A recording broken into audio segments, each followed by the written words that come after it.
Yung pera na binibigay ni mama, ni papa, hindi lang basta yan pera. Yung damit mo, yung bag mo, yung sapatos mo, hindi lang yan basta baon, hindi lang yan basta bag. Ano yan? Sakripisyo yan ng magulang ninyo.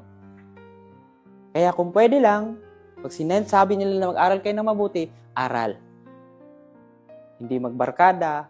Kung magbarkada man, hanapin nyo yung tamang taong barkada. Kung magjowa, bawal sana muna. Kasi bakit?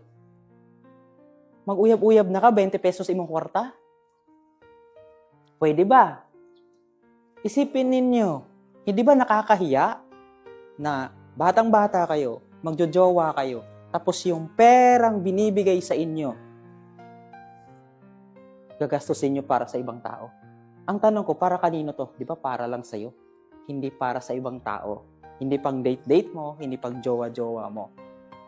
Ulitin ko ha, yung pera na binibigay ni mama, ni papa, hindi lang basta yan pera. Yung damit mo, yung bag mo, yung sapatos mo, hindi lang yan basta baon, hindi lang yan basta bag. Ano yan? Sakripisyo yan ng magulang ninyo.